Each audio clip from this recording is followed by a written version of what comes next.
No vídeo de hoje eu vou mostrar a vocês quais são as 10 frases que as pessoas costumam dizer e que não estão na Bíblia. Muitas pessoas acham que aquela frase está no livro de Salmos, outras acham que está em Apocalipse, mas eu vou te mostrar na palavra de Deus o que é verdade e o que tem a ver com a Bíblia, mas o importante é nós nos firmarmos na palavra, porque ela sim se cumpre e Deus tem compromisso com a palavra dele. Amém?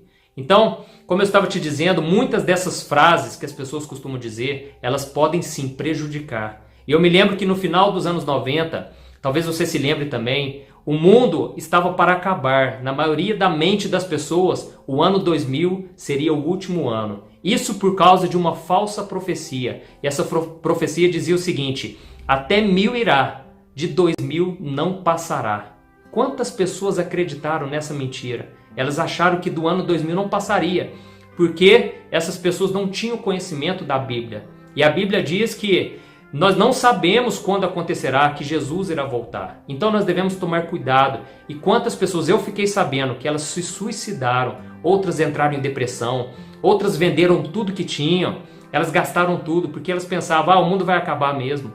E então o ponteiro virou, o ano 2000 chegou e nós estamos aqui, 2017, o mundo não acabou e ele só vai acabar quando Deus permitir, quando Deus vê que for a hora, tá certo? Então tome muito cuidado. E a primeira frase que eu vejo que as pessoas elas costumam dizer, mas que podem nos prejudicar, é a seguinte: o dinheiro é a raiz de todos os males.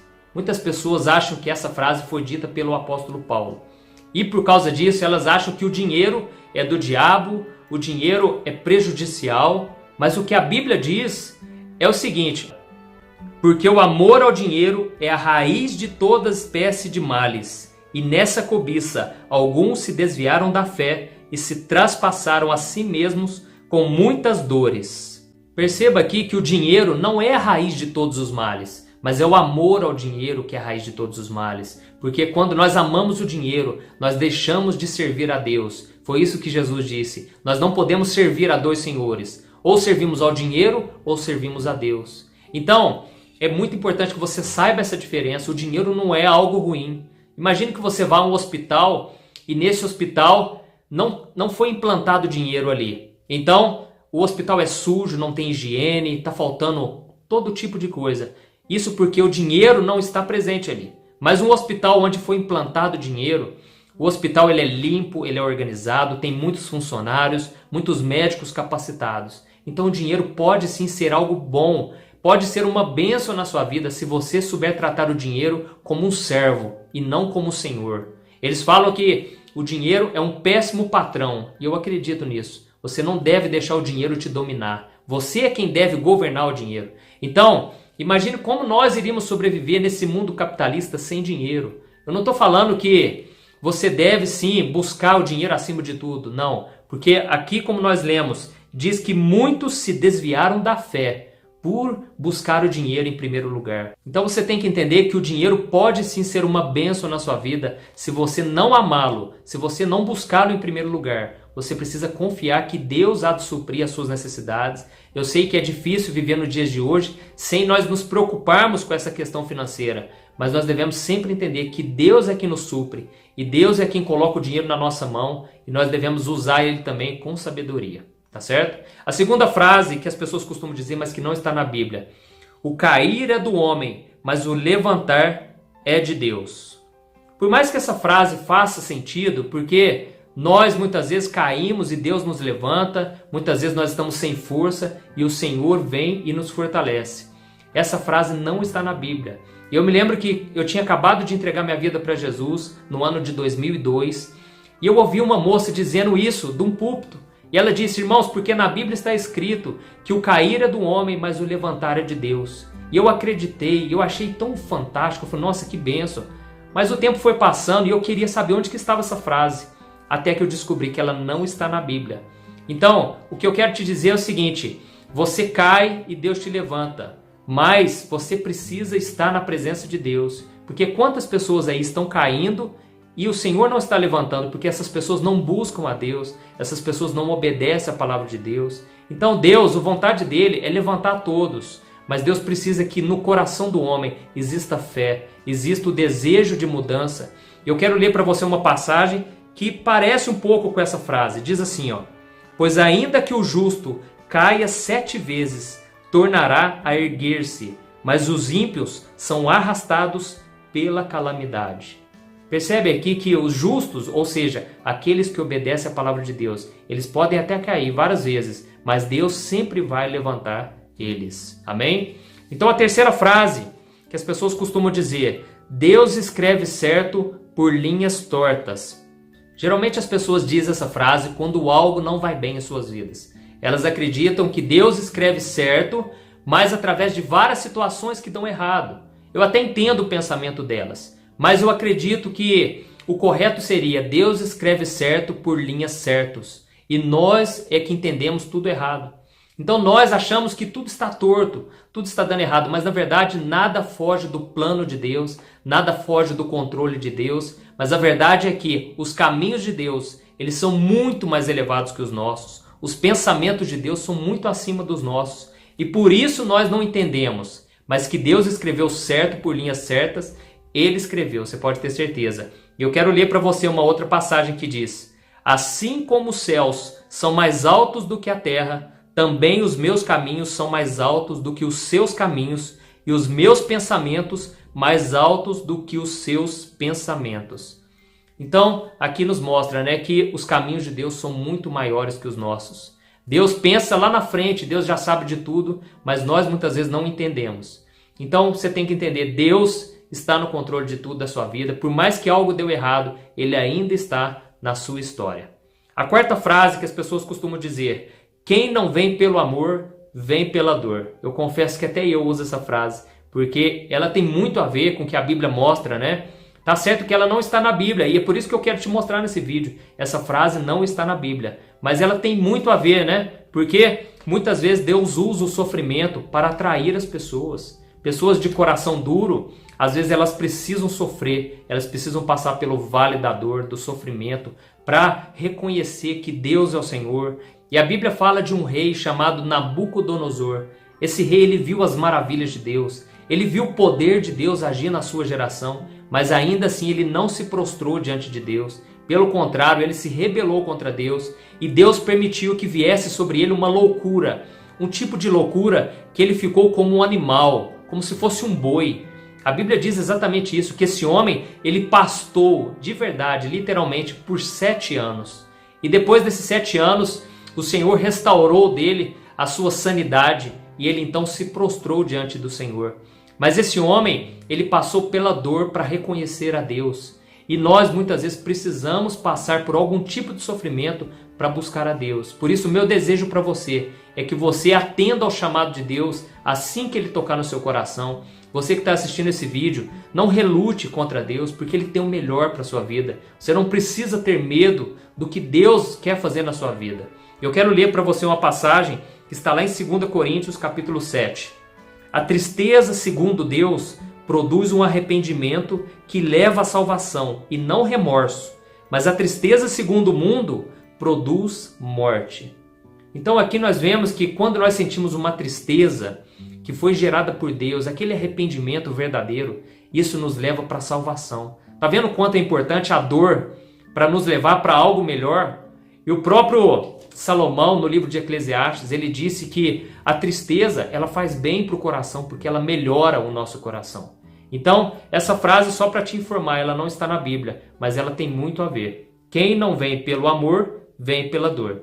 E a quinta frase que eu quero te trazer: o pouco com Deus é muito. Essa frase é muito usada pelas pessoas, e é verdade, a matemática de Deus, ela nos confunde muitas vezes. Às vezes o pouco que a gente dá para Deus, Deus ele torna em muito. Às vezes o pouco que você oferta, você faz pela fé, por amor à obra de Deus, Deus te retribui, a verdade. Eu quero ler para você uma passagem que está lá em Provérbios.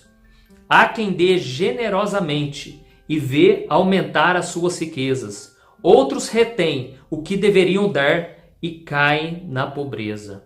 Aqui diz que a pessoa que doa generosamente, a pessoa generosa, ela vê aumentar suas riquezas. Mas a pessoa que retém, ou seja, pessoa mão de vaca, pessoa murrinha, ela acaba caindo na pobreza. Olha que interessante, não era para ser o contrário? A pessoa que guarda para si era para ter mais, mas a matemática de Deus é outra. Então aqui nos mostra que você tem que ser uma pessoa generosa e Deus vai te retribuir. Mas muitas vezes você deve tomar cuidado, porque muitos líderes têm usado essa frase, né, de que o pouco com Deus é muito. E elas usam o seguinte: olha, você precisa dar o pouco que você tem, porque o pouco com Deus é muito. Então entrega aqui no altar, faz um sacrifício. E muitas pessoas caem nesse erro. Elas dão tudo que têm, não porque elas desejaram de todo o coração ofertar, mas porque elas foram manipuladas. Então tome cuidado com pessoas que usam essa frase de maneira egoísta, tá certo? E a sexta frase é a seguinte: é dando que se recebe.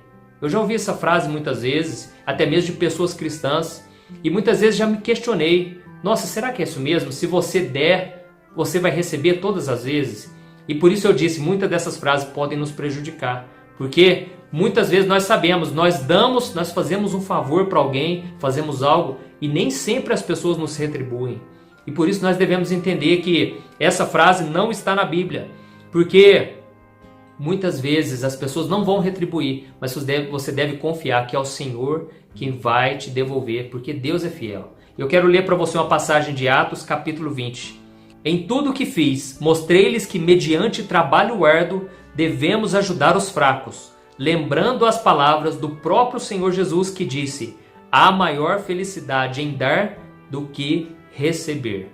Perceba que este versículo é bem diferente da frase é dando que se recebe, porque essa frase remete a uma troca, você dá e você recebe. Mas Jesus disse que existe uma maior felicidade em dar do que receber. Muitas vezes você não vai receber, mas você mesmo assim fica muito feliz, porque você está com o coração generoso, você está fazendo a vontade de Deus, que é abençoar as pessoas e, como está escrito nessa passagem, ajudar os fracos. Não há nada mais gratificante do que você dar um pouco do seu tempo, um pouco das suas condições para ajudar alguém que está passando necessidade. Então a outra frase, a sétima frase: Deus tarda, mas não falha. Essa frase nos conforta muito, porque muitas vezes nós achamos que Deus está demorando, mas Deus não falha. No final de tudo vai dar certo. E isso serve para nos dar um conforto. Mas eu entendo que essa frase não está na Bíblia, porque Deus não tarda. Nós é que achamos que Deus está demorando. Muitas vezes nós estamos buscando a Deus em oração, fazendo jejum, vamos no monte orar e parece que nada acontece. Mas o que nós não entendemos é que Deus trabalha enquanto nós esperamos nele. A partir do momento que você orou pela primeira vez, Deus já está trabalhando em seu favor. É isso que diz em Isaías, capítulo 64, o versículo 4. Mas o que você não entende é que durante esse processo, Deus está moldando o seu caráter, Deus está trabalhando no seu coração, Deus está te aproximando dele, está mudando as situações, tantas coisas estão acontecendo, mas Deus não está demorando. É porque Ele nos ama e Ele quer fazer o melhor por nós. Basta que nós confiemos nele e entreguemos a ele a nossa ansiedade. E eu quero ler para você uma passagem que está lá em 2 Pedro. Não se esqueçam disso, amados. Para o Senhor, um dia é como 1000 anos, e 1000 anos como um dia. O Senhor não demora em cumprir a sua promessa, como julgam alguns. Pelo contrário, Ele é paciente com vocês, não querendo que ninguém pereça, mas que todos cheguem ao arrependimento. E a oitava frase que as pessoas dizem é: não cai uma folha da árvore sem que Deus queira. Essa frase não é um versículo bíblico, apesar das pessoas acharem que é. Já ouvi muitas pessoas falarem, existe um versículo na Bíblia que diz: não cai uma folha da árvore sem que Deus queira. Mas não existe esse versículo. E eu entendo que as pessoas querem dizer que tudo está no controle de Deus. Nada do que acontece, nenhuma folha de uma árvore cai na terra sem que Deus queira. Mas ela é uma meia verdade. Porque há muitas coisas que Deus não quer e acontecem. Deus não queria, por exemplo, que o pecado entrasse no mundo, mas o pecado entrou porque o homem desobedeceu a Deus. Da mesma forma, muitas coisas Deus não quer que aconteçam conosco, mas nós, por rebeldia, teimosia, nós acabamos cedendo e isso tudo acontece.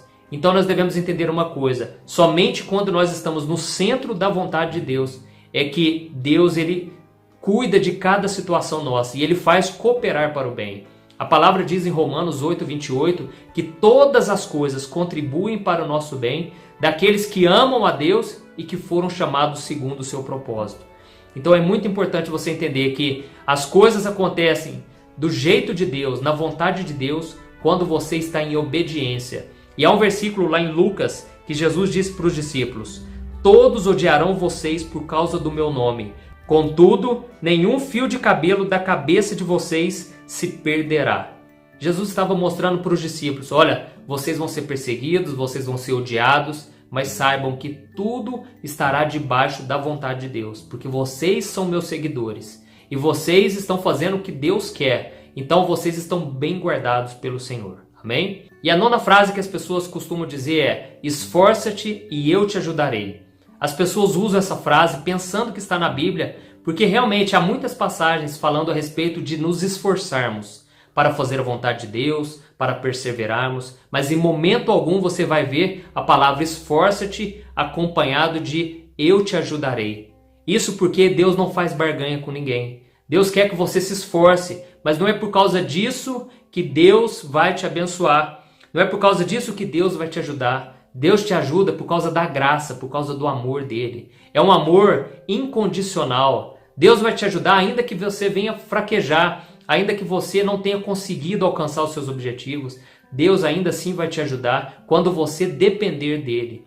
Isso não quer dizer que você não tem que se esforçar, que basta você ficar esperando e que a ajuda de Deus vai vir de mão beijada para você. Não é isso. Você precisa fazer a sua parte. Você deve entender que também, apesar de muitas vezes você não conseguir, ainda assim Deus vai te ajudar. Tá certo? E a última frase que eu me lembrei, que as pessoas costumam dizer, mas que não está na Bíblia, é a seguinte: Jesus é o médico dos médicos. Quantas vezes eu já usei essa palavra na ministração, lá na igreja, na pregação, mas nós devemos entender, não está na Bíblia, não é um versículo. É certo que se nós olharmos no Novo Testamento, Jesus ele realmente era um médico acima de qualquer médico. Ele curou toda sorte de doenças, de enfermidades, ele libertou os cativos. A Bíblia diz em Atos 10:38 que Jesus andava por toda parte, fazendo o bem e curando os oprimidos do diabo. Então Jesus realmente é um médico dos médicos, mas não está na Bíblia e eu gostaria que você soubesse disso, né? Então há um versículo lá em Mateus 4 que é o que mais se aproxima dessa frase. Jesus foi por toda a Galileia, ensinando nas sinagogas deles, pregando as boas novas do reino e curando todas as enfermidades e doenças entre o povo. Então essas foram as 10 frases que eu queria compartilhar com vocês. Se você gostou, compartilhe com as pessoas da sua igreja, seus amigos. E a palavra de Deus diz: conhecereis a verdade e ela vos libertará. Isso serve para você entender que quando alguém te disser uma frase, ainda que seja uma frase bonita, coerente, você deve analisar se essa frase está na Bíblia ou não, antes de você pregar, antes de você dizer para as pessoas que é um versículo. Tá bom? Se você gostou, compartilhe, deixe abaixo o seu comentário e se inscreva aqui no meu canal. Deus te abençoe.